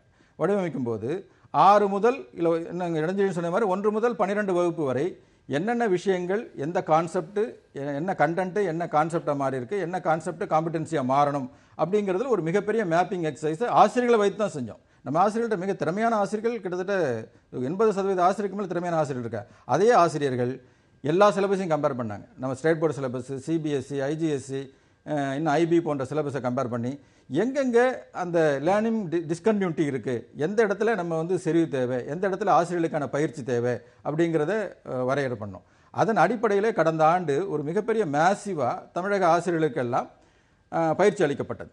கண்டென்ட்டை எப்படி கான்செப்டாக மாற்றுறது, கான்செப்டை எப்படி காம்பிடன்சியாக மாற்றி ஸ்கில் பேஸ்டாக டீச்சிங்கை கொண்டு போகணுங்கிறதுல மிகப்பெரிய இது வந்தது. இன்னும் சொல்லப்போனால் ஆசிரியர் என்கிற ஒரு சமூகம் தான் தொடர்ந்து தன்னை புதுப்பித்துக் கொண்டே இருக்க வேண்டும். உலகத்தில் 2 சமூகம் நிச்சயமா தன்னை புதுப்பிச்சுக்கணும்னா, ஒன்று மருத்துவர் சமூகம், இன்னொன்று ஆசிரியர் சமூகம். மருத்துவர் சமூகம் ஐடி எல்லாத்துக்குமே பொருந்தும். நீங்க ஊடகம் வரைக்கும் எல்லாத்துக்குமே பொருந்தக்கூடிய 2 சமூகம் கட்டாயமா தன்னை புதுப்பிச்சுக்கணும். மருத்துவர் சமூகம் புதுப்பிக்க என்றால் மனிதர்கள் பிணமாகுவார்கள் என்று சொல்வார்கள். ஆசிரியர் சமூகம் புதுப்பிக்கப்படவில்லை என்றால் இந்த மனிதர்கள் நடைபிணமாக கூடிய வாய்ப்பு இருக்கும் என்று அந்த வாய்ப்பினை அரசு உருவாக்கி இருக்கிறது. இன்னும் சொல்ல போனால் இந்த பாடத்திட்டங்கள் மாற்றி அமைக்கும் போதே இந்த ஆண்டு பயிற்சி என்பது ஒரு ஏற்கனவே ஒரு செட் ஆஃப் டைம் டேபிள் போட்டாச்சு. எந்த 10ஆம் வகுப்பிலே 9ஆம் வகுப்பு 10ஆம் வகுப்பிலே இப்போ அறிவியல் ஆசிரியர்கள் என்று இருக்கிறார்கள். மாணவரை பொறுத்தவரை, சமூகத்தை பொறுத்து அவர் அறிவியல் ஆசிரியர். தனிப்பட்ட முறையில் பார்த்தா அந்த அறிவியல் ஆசிரியர் பிசிக்ஸ் வாத்தியார் இருப்பார், கெமிஸ்ட்ரி வாத்தியார் இருப்பார், பாட்டனி படித்த வாத்தியார் இருப்பார், சுவாலஜி படித்த வாத்தியார் இருப்பார். பிசிக்ஸ் படித்த வாத்தியார் 9 and 10 இருக்கிற சிலபஸில் பிசிக்ஸ் கெமிஸ்ட்ரியை நல்லா நடத்துவார். ஆனால் அந்த சுவாலஜி பாட்டனி ஏரியாவில் அவர் கொஞ்சம் ஒரு தயக்கம் இருக்கும், தடங்கள் இருக்கும். அப்போ எந்த ஆசிரியருக்கு என்ன மாதிரியான பயிற்சிகள் தேவை, பிசிக்ஸ் கெமிஸ்ட்ரி பார்த்தீங்களா, பிசிக்ஸ் கெமிஸ்ட்ரி கொடுக்கணும் அவசியம் கிடையாது. ஆனால் அவங்க சுவாலஜி பாட்டனில் அவங்களுக்கு அந்த பாடத்தை செறிவாக நடத்துறதுக்கான இப்போ அதுலேயுமே கற்பித்தல் முறை மாற்றப்பட வேண்டும். கற்பித்தல் முறை மாற்ற வேண்டும். இன்னொரு கேள்வி என்னன்னா, இப்போ நீங்க ஆசிரியர்களுக்கு 10 மதிப்பெண்களை கொடுக்குறீங்க, அகமதிப்பீடு. அது என்ன அடிப்படையில் அந்த அகமதிப்பீடு 10 மதிப்பெண் வரும்? அகமதிப்பீடுக்கான ஆணை விரைவில் வரப்போகுது. அந்த பாட சம்பந்தப்பட்ட அசைன்மெண்ட்டாக இருக்கலாம், பொது அறிவுக்கான வாய்ப்புகளை கொடுத்து அந்த பொது அறிவிலே மாணவர்கள் எப்படி மிளர்களார்கள் என்கிற வகையிலும் அது இருக்கும். இன்னும் சொல்ல போனால் இலக்கியத்தில் சிறந்தவராக இப்ப இருக்கிறார்கள். ஒட்டுமொத்தமா மாணவர் சமூகம் ஆசிரியர்கள்ட்ட ரொம்ப கீழ்ப்பணிந்து நடக்கணும், இல்ல ஒருவேளை ஆசிரியர்களுடைய மனம் குனிரும்படி நடக்க வேண்டிய அந்த தேவைகள் உருவாகும். அப்படி இருக்காது. அது மாணவர்களுக்கு வகுப்பிலே ஒரு மிகப்பெரிய நம்ம அது வாய்ப்பு. பாட புத்தகத்தை PhD-லயே நம்ம பார்க்கிறோம். ரிசர்ச் போகும்போதே ஒரு கைடோட ஒரு இதுல வந்து நம்ம இருக்கணும், குட் புக்ல இருக்கணும்னு நினைக்கக்கூடிய இடத்துல தான் இன்னைக்கு நம்ம இங்க வந்து மாணவர்கள் இருக்க வேண்டிய தேவை இருக்கிறது. அப்படின்னா இந்த 10 மதிப்பெண்கள் என்பது போது அப்படியான ஒரு சூழல் வந்து எல்லா ஆசிரியர்களும் நான் குறைச்சு மதிப்பிடல, நிச்சயமா ப்ரொஃபஷனல் அப்ரோச்சோட தான் இருக்க போறாங்க. ஆனால் ஆசிரியர் கைகள்ல இந்த 10 மதிப்பெண் போவது என்பது என்ன அடிப்படையில் அது டிஃபைன் பண்ண இன்றைக்கு சமூகத்தில் அடுத்தவர் பெற்ற வெற்றிக்கு மழுகின்ற ஒரே இனம் ஆசிரியர் இனம் தான். மறுக்கல. மாற்று கருத்தே இருக்க முடியாது. அந்த 10 மதிப்பெண் வச்சுட்டு அவங்க அடக்கி ஆளணும் என்கின்ற ஒரு எண்ணம் அவர்களுக்கு ஏற்பட முடியாது. ஆனால் ஏன் நான் அதை சொல்றேன்னா, நீங்க வந்து ஏற்கனவே பிராக்டிகல்ஸ்க்கு இருக்கிற மதிப்பெண்கள்லயே மாணவர்கள் எல்லாருக்கும் தெரியும், உங்களுக்கு தெரியும், கல்வித்துறையில இருக்கிற எல்லோருக்கும் தெரியும். அந்த மதிப்பெண்கள் அதற்கான விஷயங்கள் அப்படிங்கிறதுலாம் இருக்கும். இந்த அதுதான் கேட்கிறேன், அந்த அகமதிப்பீடு என்பது அந்த ஆசிரியர் மட்டுமே நிர்ணயிப்பாரா, அல்லது வகுப்பாசிரியர் அல்லது தலைமை ஆசிரியர் உள்ளிட்ட விஷயங்கள் அதெல்லாம் இருந்து சேர்ந்து வரக்கூடிய பொது அறிவில் அந்த ஒரு மாணவன் எப்படி சிறந்து விளங்குகிறான், அந்த பாடத்திட்டத்தில் அவன் எந்த மாதிரி அசைன்மெண்ட் எழுதியிருக்கான், என்ன மாதிரி பெர்ஃபார்ம் பண்ணியிருக்கான், இன்னும் அவன் இலக்கியத்திலே மற்ற போட்டிகளில் எந்த அளவுக்கு பண்ணியிருக்கிறார்கள், இப்படி ஒரு ஹோலிஸ்டிக்கான ஒரு இது இருக்கும்போது தனிநபராக அதை மதிப்பிட முடியாது. குழுதான் அதை மதிப்பிடுகின்ற ஒரு வாய்ப்பு ஏற்படும். நிச்சயமாக அதை எப்படி வழிகாட்டுவது என்பது ஒரு முழுமையான ஒரு வழிகாட்டுதல் நிச்சயமாக ஆசிரியர்களுக்கு தரப்படும். நம்ம தொடர்ந்து பேசலாம். திரு பொன்ராஜ், உங்கள்கிட்ட வர நிறைய கேள்விகள், இன்னும் கூட நம்ம பாடத்திட்டம் குறித்து பேச வேண்டியிருக்கிறது. பாடத்திட்டத்தில் நிறைய மாற்றங்களை கொண்டு வருகிறது தமிழக பள்ளிக்கல்வித்துறை. அந்த மாற்றங்கள் எந்த வகையில் மாணவர்களுக்கு உற்சாகம் கொடுக்கக்கூடியதாக அல்லது அவர்களுக்கு மேலும் ஒரு எக்ஸ்போஷர் கொடுக்கக்கூடியதாக இருக்க போகிறது? தொடர்ந்து பேசலாம் ஒரு சிறிய இடைவேளைக்கு பிறகு.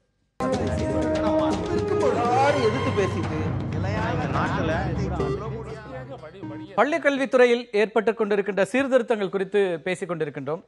திரு பொன்ராஜ், இப்ப பாடத்திட்டமும் மாற்றம் வருகிறது. நீங்க கேட்டதுல பாடத்திட்டம் ஒரு பகுதியாக மாற்றங்களை கொண்டு வராங்க, அதுல உங்களுடைய பாடத்திட்ட மாற்றத்தில் வந்து மெயினாக வந்து கற்பித்தல் முறையை தான் மாற்றணும், கற்பித்தல் முறை மாற்றணும். அடுத்து வந்து கொஸ்டின் பேப்பர் செட்டிங் இல்ல, அதுல ரொம்ப குறிப்பா தான் அந்த மனனம் அப்படிங்கிற பேட்டர்ன்ல இருந்து மாத்துறோம் அப்படிங்கறத அவங்க சொல்லிட்டாங்க. மாத்திரம் சொல்லிட்டாங்க. பட் அதுக்கு ஆசிரியர்களை தயார்படுத்தணும்ல, அதுக்குரிய ட்ரைனிங், ப்ராப்பர் ட்ரைனிங் அவங்களுக்கு கொடுக்கணும். அப்போ மாணவனை வந்து அவன் ஒரு கேள்விக்கு அவனுடைய பதில் வந்து சிந்தித்து எழுதக்கூடிய வகையில் அவன் பதில் எழுதுறதுக்கு அலோவ் பண்ணணும். அதை கரெக்டாக திருத்துறதுக்குரிய தகுதியை ஆசிரியர்கள் பெறுவதற்கு அதுல ஒரு புள்ளி சொல்லியிருக்காங்க. அறிவு தேடலை வெறும் ஏட்டறிவாய் குறைத்து மதிப்பிடாமல் அறிவு சாளரமாய் புத்தகங்கள் விரிந்து பரவி வழிகாட்டுதல் அப்படிங்கிற ஒரு இதையும் சொல்றாங்க. ஒரு பிளான் இருக்கு, ரோட் மேப் இருக்கு. அது இன்னும் எப்படி எல்லாம் எக்ஸிக்யூட் பண்ண போறாங்க அப்படிங்கிறது பார்க்கணும். ஆனால் ஒரு பிளான் இருக்கு அதுல. சார், நீங்க அதுக்கு தான் நான் என்ன சொல்றேன்னா, நீங்க வந்து லோடு அதிகமாக்கிட்டு, அதாவது சிலபஸ் லோடு அதிகமாக்கிட்டு அவனுக்கு வந்து பொது தேர்வுன்ற முறையும் நீங்க வந்து அவன் தலையில வச்சுட்டு நீங்க சிந்தித்து செயல்படு அப்படின்னு நீங்க சொன்னீங்கன்னா அதுக்கு என்ன டைம் இருக்கு அவனுக்கு? அதுக்கு எப்படி யூ ஹேவ் டு ரியலி பிராக்டிகலா லோட் அப்படிங்கிறதுல எனக்கு சிக்கல் இருக்கு. நான் வந்து படிச்ச போது அல்லது எனக்கு பிறகு வந்து அடுத்தடுத்த 10 ஆண்டுகள் இருந்த பாடத்திட்டங்களுக்கும் இன்னைக்கு என்னோட மகள் 2ஆம் கிளாஸ்ல படிக்கிற பாடமும் நான் 8ஆம் கிளாஸ் 9ஆம் கிளாஸ்ல படிச்சது இருக்கு. அவங்களுக்கு லோடா தெரியல, ஏன்னா அவங்க அந்த அடிப்படையிலே வராங்களோன்னு தெரியுது. அதிகமான விஷயங்களை கற்கிறது இல்ல, ஒவ்வொரு ஜெனரேஷன்லயும் ஐக்யூ லெவல் இன்க்ரீஸ் ஆகிட்டு தான் இருக்குது. எனவே நம்ம அதை வந்து ஒட்டுமொத்தமாக நீ அப்படி நினைக்க கூடாது. அதாவது லோடு அதிகமா அப்படின்னா நீங்க கவர் பண்ணக்கூடிய சிலபஸ் அதிகம், ஆனால் திங்க் பண்ணதுக்கு டைம் கொடுக்கணும். நீங்கள் வந்து டெய்லி என்ன பண்ணுறாங்க அப்படின்னா, இந்த போர்ஷனை நீ படிக்கணும், இந்த போர்ஷன் நீ படிக்கணும். இந்த பிள்ளைங்க கம்ப்ளைண்ட் என்ன பண்ணுறாங்க அப்படின்னா, எங்களுக்கு ஃப்ரீயாக படிக்க டெய்லி எக்ஸாம் முடிஞ்சோன்னு அடுத்த எக்ஸாம், எக்ஸாம் முடிஞ்சோன்னு அடுத்த எக்ஸாம், ஒவ்வொரு வாரமும் நாங்கள் படிக்கிறதுக்கு டைம் எக்ஸாம் எழுதிக்கிறோம்னா எப்படி படிக்கிறதுன்னு கேட்குறேன். அப்போ உள்வாங்கக்கூடிய தன்மை இருக்கணும். அப்போ எதுக்கு அதை வந்து லிசன் பண்ணி உள்வாங்கி அவங்க புரிஞ்சு படித்த பிறகு தான் அவன் எழுத முடியும். இப்போ அதனால தான் நான் என்ன சொல்கிறேன்னா, 9th-லேருந்து 12th வரைக்கும் கொண்டு வந்து செமஸ்டர் சிஸ்டம் கொண்டு வாங்கன்னு நான் சொல்கிறேன். அது மட்டும் இல்லாமல் நீங்கள் வந்து இந்த 10 மார்க் நீங்கள் அகாடமிக்கு பேசுனீங்க பார்த்தீங்களா, அது என்னென்னா நீங்கள் வந்து ஒரு மாணவனை பன்முகத்தன்மை கொண்ட மாணவனாக வந்து பள்ளியிலேருந்து வெளியே அனுப்பணும். அப்போ அதுக்கு வந்து அடிப்படை வந்து அவனுக்கு விளையாட்டு திறன் இருக்கணும், அவனுக்கு சமூக விழிப்புணர்ச்சி இருக்கணும், சேவை செய்யக்கூடிய மனப்பான்மை அவனுக்கு வரணும். அப்போ இத்தனை ஏரியாவையும் அவனை டெஸ்ட் பண்ணி அதுக்குன்னு தனியாக ஒரு மதிப்பீடு வச்சு அவனை அதை கிரேட் பண்ணி அதையும் வந்து நீங்கள் பொது தேர்வு, அதாவது காம்படிட்டிவ் எக்ஸாமினேஷனுக்கு ஒரு கிரேட் சிஸ்டமாக கொண்டு வந்தால் தான் அது வரும். இல்லைன்னா வெறும் அந்த அகமதிப்பெண்கள் என்பது அப்படியான ஒரு மதிப்பெண்களாக இருக்கலாம். எப்படி வைக்க போறாங்கன்னு தெரியல. அது 10 மார்க் நீங்கள் வந்து ஒவ்வொரு பாடத்திட்டத்திலையும் வைக்கிறது பதிலாக நீங்கள் வந்து இது பன்முகத்தன்மைக்கு தனியாக ஒரு சப்ஜெக்டே வைக்கணும். அப்போ தான் முடியும். அப்போ வந்து அது வந்து ஒரு சமூக விழிப்புணர்ச்சி வரணும், ஒரு அரசியல் விழிப்புணர்ச்சி வரணும், அவனுக்கு பொருளாதார விழிப்புணர்ச்சி வரணும், இத்தனையும் தெரியணும் அவனுக்கு. அப்போ தான் வந்து அவன் வந்து ஒரு நல்ல ஒரு மாணாக்கனாக வெளியே வர முடியும். ரைட். திரு அறிவுடி, இப்போ இன்னமும் கூட நம்ம இந்த பக்கம் வந்து எல்லா போட்டித் தேர்வுகளுக்கோ அல்லது அகில இந்திய அளவில் காம்பீட் பண்ற அளவுக்கு அப்படின்னு மாணவர்களை உருவாக்கணும், அதுக்கான பாடத்திட்டம், கல்வி திட்டம் இதெல்லாம் கொண்டு வரோம். இன்னொரு பக்கம் நம்ம ஏற்கனவே பாஸ் பர்சன்டேஜ், நீங்களே முன்னாடி நம்ம பேசியிருந்தது போல தமிழகத்தில் இருக்கிற பாஸ் பர்சன்டேஜ் என்பது மற்ற மாநிலங்கள் இல்லைன்னு நீங்க குறிப்பிட்டீங்க. அது ஆந்திராவில் வந்து இருக்கிற சதவீதம் என்பது 50லேருந்து 60க்குள்ள இருக்குது. இதெல்லாம் இருக்கு. ஏன்னா அவங்க வந்து அவங்களோட பேட்டர்ன் என்னவாக இருக்குதுன்னு நம்ம நிறைய பேரை 12ஆம் வகுப்புக்கு பிறகும் அவங்கள வந்து கல்வியை தேர்ச்சி அடைய வைக்கிறது அப்படின்னு. இப்போ அந்த பேட்டர்ன் எதுவும் முரண்படாதான்னு நான் கேட்குறேன். இப்போ இந்த மாதிரியான முயற்சிகள் எடுக்கும்போது இந்த பாஸ் பர்சன்டேஜ் என்பது குறையறதுக்கு வாய்ப்பு இருக்கும், குறையறதுக்கான வாய்ப்பு கொஞ்சம் கூட இருக்காது. ஏன்னா இந்த தேர்வுகளிலே கூட ஒரு சாதாரண ஒரு லோயர் ஆர்டர் திங்கிங் ஸ்கில் இருக்கிற ஒரு மாணவன் அந்த தேர்வை எதிர்கொள்ளுகின்ற அளவிற்கும் வினாக்கள் இருக்கும். ஒரு மிடில் ஆர்டர் திங்கிங் இருக்கிற ஒரு மாணவன் அந்த தேர்வை எதிர்கொள்வது எப்படி இருக்கும். ஒரு ஹையர் ஆர்டர் திங்கிங் ஸ்கில்ஸை வந்து அதாவது டேலண்ட் எக்ஸாமினேஷன் மாதிரி தயாரிக்கிற மாணவர்களுக்கான ஒரு ஸ்பேஸும் அந்த வினாத்தாளில் இருக்கும். அப்போது ஒரு பொதுத் தேர்வு என்பது குறைந்தபட்ச கற்றலறிவை எதிர்கொண்டு தேர்ச்சி பெறுவது என்பதில் எந்த ஒரு தடங்களும் இருக்கு. இந்த பாஸ் பர்சன்டேஜ் குறையறதுக்கான வாய்ப்பே கிடையாது. அப்படிப்பட்டு தான் இருக்கும். அதை ஏற்கனவே சொன்ன மாதிரி சேலஞ்சிங் ஏரியாங்கிறது டீச்சர்ஸ் கெப்பாசிட்டி பில்டிங். அப்போ அதுக்காக தான் தமிழக அரசு இந்த அரசாணையில் என்ன வெளியிட்டிருக்குது என்றால், தமிழகத்தில் முதன்முறையாக ஆசிரியர் கையேடு, இன்னும் சொல்லப்போனால் மாணவர்களுடைய புத்தகங்களோட மிகப்பெரியதாக அந்த ஆசிரியர் கையேடு இருக்கும். ஒவ்வொரு வகுப்பிற்கும் என்ன பாடத்தை எடுக்க வேண்டும், எப்படி எடுக்க வேண்டும், அந்த பாடத்திட்டத்தில் கண்டென்ட்டை கான்செப்டாக மேப் பண்ணி கான்செப்டை காம்பிடென்சி அண்ட் ஸ்கில்லாக எப்படி மாற்றுறது அப்படிங்கிற திறன் அதில் இருக்கும். ஹையர் ஆர்டர் திங்கிங் ஸ்கில் கொஸ்டினை எப்படி கிரியேட் பண்ணுறதுங்கிறது ஒரு 2-3 மாடல் கொஸ்டின்ஸ் அதில் கொடுக்கும். அதுக்கு பக்கத்திலேயே நாங்கள் ஒரு ஸ்பேஸ் கொடுக்குறோம், ஆசிரியர்களுக்கான கிரியேட்டிவிட்டிக்கான ஸ்பேஸ் கொடுக்குறோம், எம்டி ஸ்பேஸ் இருக்கும். அந்த எம்டி ஸ்பேஸில் அந்த கான்செப்ட் சம்மந்தப்பட்ட ஹையர் ஆர்டர் திங்கிங் ஸ்கில்ஸ் அந்த ஆசிரியர்கள் உருவாக்க முடியும்னா அவங்க அதில் எழுதிக்கலாம். ஒவ்வொரு ஆசிரியரும் அந்த கல்வியாண்டு முடிந்த பிறகு அந்த ஆசிரியர் பணுவலில் கொடுக்கப்பட்டுள்ள ஹையர் ஆர்டர் திங்கிங் ஸ்கில்ஸை தவிர்த்து வேற என்னென்ன ஹையர் ஆர்டர் திங்கிங் ஸ்கில்ஸ் அவர் வந்து மாணவர்களுக்கு சொல்லியிருக்காருங்கிற அதை தொகுக்குகின்ற ஒரு நிலை கூட வரப்போகிறது. அப்போ ஒரு பாடத்திட்டம் என்க தயாரிக்கும்போது கலைத்திட்டம், பாடத்திட்டம், மாணவர்கள் எவ்வாறு 4 ஆண்டுகளுக்கு ஒரு முறை சிலபஸ் மாற்றணும். இந்த 12 ஆண்டுகளா மாற்றவே இல்லை அப்படிங்கிறதுக்கான என்ன சூழல் இருக்குது? தொடர்ந்து அந்த மாற்றத்திற்கான சூழல் உருவாகாமலே இருந்தது, இப்பதான் உருவாக்குகிறோம். அந்த மாற்றத்திற்கான சூழல் இப்போது கணிந்து வந்திருக்கிறது. சமூகத்திலிருந்து மிகப்பெரிய எதிர்பார்ப்பு இருக்கிறது. எங்கள் செயலர் அவர்கள் சொல்வது போல அதிகமாக விமர்சிக்கப்படுகின்ற துறையாக இந்த துறை இருக்கிறது. அதிகம் எதிர்பார்ப்புள்ள துறையாக, அதிகமான குடும்பங்கள் அதிகம் கவனிக்கக்கூடிய ஒரு விஷயமா இருக்கு. பள்ளிக்கல்வித்துறையில கிட்டத்தட்ட நீங்க வந்து ஒரு லட்சக்கணக்கான மாணவர்கள் இதை நோக்கி இருக்கிற ஒரு சூழலும் இப்ப புதிய கல்விக் கொள்கையை கொண்டு வராங்கன்றாங்க மத்திய அரசாங்கம். இப்ப அந்த புதிய கல்விக் கொள்கை வரும்போது அந்த மாற்றத்திற்கு ஏற்ப இதுவும் மாற வேண்டிய தேவை இருக்குமா? இந்த புதிய கல்விக் கொள்கைக்கு அவங்க நேஷனல் கரிக்குலம் ஃப்ரேம்வொர்க் ஒன்று கொடுத்துருவாங்க. அது காமன், அது சென்ட்ரல் கவர்மெண்ட் கொடுக்கும். அதை ஒட்டி பாடத்திட்டமும் நம்மளும் டெக்ஸ்ட் புக்கும் ஸ்டேட்டுக்கு ஒரு ஃப்ரீடம் இருக்கும் வடிவமைச்சுக்கிறதுல. ஆனால் அந்த அறிவியல் கற்பித்தல், கணித கற்பித்தலில் மிகப்பெரிய மாற்றங்கள் இருக்காது. கான்செப்ட் அதுதான். வெலாசிட்டி தான் ஈக்குவல் டு MC² ஐன்ஸ்டீன் ஈக்குவேஷன்ங்கிறது அதுதான். அந்த மாற்றங்கள் பெரிய இது இருக்காது. அதனால் மிகப்பெரிய மாற்றங்கள் ஒன்றும் இருக்காது. இப்ப நீங்க சொன்ன மாதிரி மனநத்திலிருந்து இந்த இடத்துக்கு மாத்தணும்னா ஒரு பெரிய மனமாற்றமும் தேவை ஆசிரியர் சமூகத்துல. ஏன்னா வேற மாதிரி ஒரு சிஸ்டம்ல பழகிட்டாங்க. இப்போ ஒட்டுமொத்தமா அந்த மனமாற்றத்திற்கு ஏதாவது திட்டங்கள் இருக்கிறதா பள்ளிக்கல்வித்துறை? மனமாற்றத்துக்கு நிறைய திட்டங்கள், பயிற்சிகள் அப்படிங்கிறது ஒரு மேசிவா அந்த ஜூன் 1st வீக் செகண்ட் வீக்ல எல்லா ஆசிரியர்களும் கொடுப்பதற்கான ஒரு இது இருக்கு. அதில் ஆட்டிடியூட் சேஞ்சிலிருந்து இவர்கள் எப்படி அந்த பாடத்திட்டத்தை எடுத்து செல்ல வேண்டும், உயர்நிலை சிந்தனைக்கு மாணவர்களை எப்படி தயார்படுத்த வேண்டும் என்கிறது அவர்களுக்கு மிகப்பெரிய இருக்கிறது. ஆசிரியர் சங்கங்களிடத்தில் அழைத்து பேசணும். அனைவருமே ஏற்றுக்கொண்ட ஒன்று. எங்களுக்கு அந்த மாற்றத்துக்கு நாங்கள் உட்படுத்துகிறோம். நாங்கள் வந்து அந்த பயிற்சிகளை இன்னும் சொல்ல போனால் பல பயிற்சிகளை நாங்கள் அது விடுமுறைகளை திட்டமிட்டோம். விடுமுறைகளை ஆசிரியர்கள் வந்தார்கள், பயிற்சிகள் நடந்தன. அந்த 12ஆம் வகுப்பை சார்ந்த ஆசிரியர்களுக்கு. ஸோ ஆசிரியர்களும் தயாராக இருக்கிற மாற்றத்திற்கான அந்த தயாரிப்பு ஆசிரியர்கள் மனதளவில் இருக்கிறார்கள். பெற்றோர்களுக்கு மிகப்பெரிய எதிர்பார்ப்பு இருக்கிறது. இதை நடைமுறைப்படுத்தக்கூடிய சூழல் இப்பொழுது இருக்கிறது. அவங்களுக்கு இருக்கக்கூடிய லோடையும் கொஞ்சம் குறைக்கணும். அதாவது கவர்மெண்ட் வந்து கொஞ்சம் கன்சிடர் பண்ணி இந்த இலவச திட்டங்களை செயல்படுத்துறத முதல்ல ஆசிரியர்கிட்ட எடுத்துடணும். எடுத்துட்டு நீங்க வேற யாரை வேணாலும் வச்சு பண்ணிக்கோங்க. ஆசிரியர் பணி, எல்லா பணியும் எடுங்க. நீங்க ஆசிரியர் பணி, அறப்பணி, ஆசிரியர் பணியை பண்ண விடுங்க. அது பண்ணிட்டீங்கன்னா இருக்கிற இடங்கள் எல்லாத்தையும் ஒரு முதல்ல அப்பாயின்மெண்ட்ஸும் போட வேண்டிய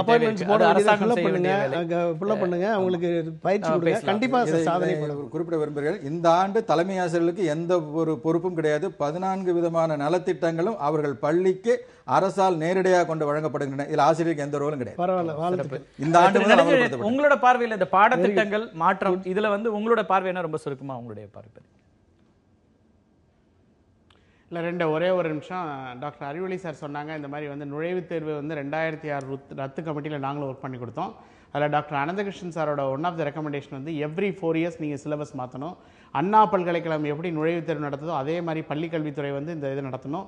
இல்லைன்னா ஏன்னா அன்றைக்கி அந்த ரத்து செய்யறதுக்கு முக்கிய காரணமே கிராமப்புற மாணவர்கள் நிறைய கோச்சிங் கிளாஸ் போக முடியலன்னு சொல்லிட்டு மெடிக்கலுக்கும் நமக்கு இன்ஜினியரிங்க்கும் டிஎன்பிசிசிக்கு அப்ளை பண்ணாதனால தான் அவங்களோட ஆக்சஸ் டு மெயின் எஜுகேஷனுக்கு வந்து குறைஞ்சது. பட் இப்போ வந்து அடுத்து இந்த மாதிரி நீட் இதெல்லாம் வந்ததுன்னா பள்ளிகளுக்கு வந்து நம்ம கட்டாயமாக கோச்சிங் இன்டகிரேஷன் இருக்கக்கூடாது அப்படிங்கிறது வந்து ஒன்று கொண்டு வரணும். தட் இஸ் தாழ்மையான வேண்டுகோள். 2வது வேண்டுகோள் வந்து பள்ளினா வந்து ஒன்லி மேக்ஸஸ் கெமிஸ்ட்ரி தாண்டி அந்த காலத்தில் உங்கள் பள்ளிகளில் எப்படி ஒரு பேச்சு போட்டி இருந்ததோ, இல்லை ஒரு கட்டுரை போட்டி இருந்ததோ, இல்லை ஓவிய போட்டி இருந்ததோ, அல்ல விளையாட்டு போட்டியை மாணவர்களுக்கு வந்து எல்லா திறமைகளையும் வளர்க்கக்கூடிய ஒரு முயற்சியாக எடுத்து வெற்றி தோல்வியை சரிசமயமாக இந்த பள்ளி வந்து இந்த பாடத்தை தாண்டி அவனுக்கு வாழ்க்கை கல்விக்கு உடையதையும் நம்ம இணைத்து அந்த 20 ஆண்டு கேப்பில் வந்து நம்ம இதை விட்டதை வந்து திருப்பி மாணவர்களுக்கு கொடுத்து இந்த இதை கொடுத்தா இந்த நீங்கள் சொல்லக்கூடிய மாணவர்களோட நான் ஃபெயில் ஆனாலும் பரவாயில்ல, எனக்கு இந்த ஸ்கில் இருக்குது, நான் இதை வச்சு நான் லைஃப்பில் வந்து நான் மேலே வந்துடுவேன், எனக்கு பேசக்கூடிய திறமை இருக்குது, எழுதக்கூடிய திறமை இருக்குது, ஏதோ ஒரு திறமையை அதை பள்ளியிலே வந்து அதை அடையாளம் காண்பிக்கக்கூடிய பிளாட்ஃபார்ம் வந்து கிரியேட் பண்ணுங்கிறது ஒரு தாழ்மையான வேண்டுகோள். நன்றி திரு நெடுஞ்செழியன். நீங்க குறிப்பிட்ட மாதிரி இப்போ எத்தனை பள்ளிகளில் ஓவிய ஆசிரியர்கள் இருக்கிறாங்க அப்படிங்கிறது தெரியாது. பல வொகேஷனல் குரூப்ஸ் பற்றியும் பேசியிருக்காங்க, இந்த ஜியோவில் கூட இருக்கிறது. அதன் மூலமாக இந்த ஸ்கில் பேஸ்டு எஜுகேஷன் இருக்கும்போது நிச்சயமா நீங்க சொல்ற மாதிரி வெளியில வரும்போது அவங்க தொடர்ந்து மேல் படிப்புகளுக்கு போலனாலும் வேற ஏதோ ஒரு திறமை என்பது அவர்களுக்கு இருக்கும். ஆனால் இப்போ முழுக்க முழுக்க பாடம் சார்ந்த திறமைகள் மட்டுமே மதிப்பீடுகளாக இருக்கிற ஒரு சூழல். அதை இந்த பாடத்திட்ட முறை என்பது மாற்றும் என்று எதிர்பார்க்கிறோம். அதே போல கற்பித்தல் முறையை கூட நாங்கள் மாற்றுகிறோம் என்கிறார்கள். கற்றலில் ஒரு இனிமையான ஒரு அனுபவமாக அது மாற்ற வேண்டிய ஒரு சூழல் இருக்கிறது. அதற்கு பள்ளிக்கல்வித்துறை சில முயற்சிகள் எடுக்கிறது. அதற்கான ஒத்துழைப்பு ஆசிரியர்கள் பக்கமும் வரும், அவர்களும் அதற்கு தயாராக இருக்கிறார்கள் என்று திரு அறிவொளி நம்பிக்கை வெளிப்படுத்துகிறார். இந்த நிகழ்வில் பங்கேற்ற உங்கள் அனைவருக்கும் நன்றி. குறிப்பாக பள்ளிக்கல்வித்துறையிலிருந்து ஒரு மூத்த அதிகாரியை அனுப்பி முக்கியமான இந்த ஒரு பிரச்சனையில பள்ளிக்கல்வித்துறை எடுக்கின்ற இந்த நடவடிக்கைகளை பொதுமக்களுக்கு கொண்டு சேர்ப்பது என்கிற இந்த ஒரு தொடக்கமும் கூட மிக நல்ல தொடக்கமாக இருக்கிறது. அடுத்தடுத்த மற்ற துறைகளிலும் அரசு இதே போல ஒரு முயற்சியை எடுக்கும் என்று நம்பலாம். மீண்டும் ஒரு நிகழ்ச்சியில் சந்திக்கலாம் நண்பர்களே. ஒரு சிறிய இடைவேளைக்கு பிறகு முக்கியமாக அரசியல் ரீதியான அந்த நேர்பட பேசு 2வது அமர்வு தொடங்கி இருக்கிறது. முதலமைச்சர் பிரதமரை சந்தித்தது, அதனுடைய உள் அர்த்தம் என்ன விதமான சந்திப்பாக அது அமைந்திருந்தது, பொதுமக்கள் பிரச்சனைகளுக்கான சந்திப்பா அல்லது வேறு அரசியல் ரீதியான சந்திப்பா உள்ளிட்ட பல்வேறு கேள்விகள் இருக்கின்றன. அந்த அமர்வை செந்தில் நெறிப்படுத்துவார். ஒரு சிறிய இடைவேளைக்கு பிறகு நேர்பட பேசு. எதிர்த்து பேசிட்டு